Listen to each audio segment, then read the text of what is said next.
रब राज़ी करनो तो न त हक़ जे आलिमन सां साथ ॾियो जेकी किरदार में भी सच्चा, कौल में भी सच्चा, फेल में भी सच्चा, जंहिंजो मक़सद ई हुआ त अल्लाह जे धरती ते अल्लाह जो निज़ाम थे, मज़लूमन गरीबन ऐं मिस्कीन जी जमात, जंहिंजो प्रोग्राम आहे त अल्लाह जी इबादत, रसूलुल्लाह जी इताअत, हर ज़ालिम सां बग़ावत, हर मज़लूम जी हिमायत, बिला कंहिं फ़र्क़ जी पूरी इंसान ज़ात जी ख़िदमत,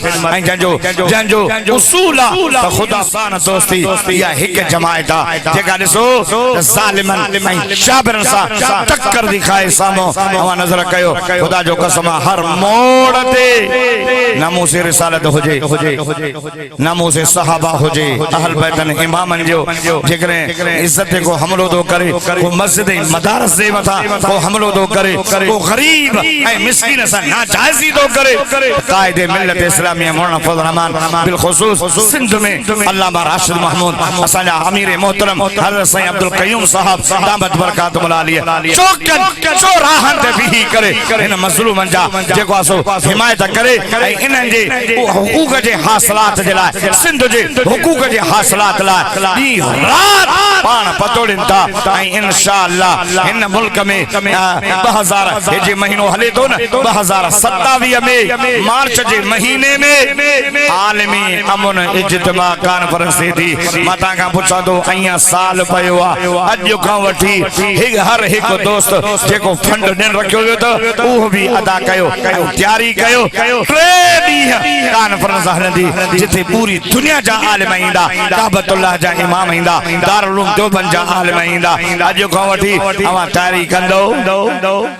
कहिड़ा कहिड़ा तयार आहियो? सभु तयारी कंदो, ये ज़हन में पंहिंजी ॻाल्हि समायो त 2027 में जेका आलमी इज्तिमा कॉन्फ्रेंस थी अमन इज्तिमा वॾो इंशाअल्लाह उन जे लाइ तयारी अॼु खां वठी तयारी कयो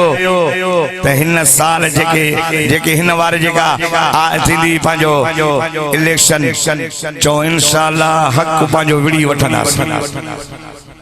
ताके खबर है ना सही अब्दुल रब नवाज कामयाब होयो न होयो हां दांदली केन अगे ता जो दांदलियो ता के फबी भई वन हाने चो न फबण दीदा से चो इंशाअल्लाह विढ़ी पाजो वोट जेको आ ता का वठंदा से ए इंशाअल्लाह आज खाडी कोशिश कयो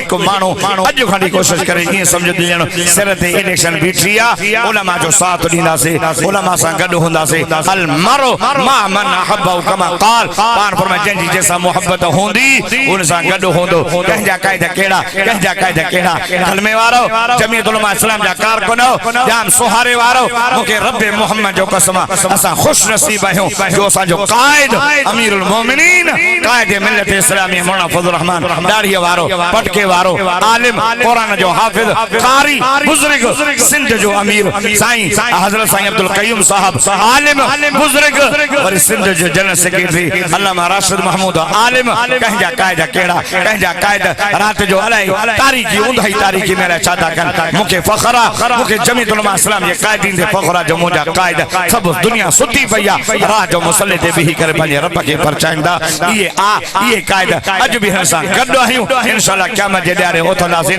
आलिम सां गड्डो उथंदासीं पो आलिम भी जन्नत में त मुजरा गुनाहगार भी जन्नत में जिंदगी बाकी मुलाकात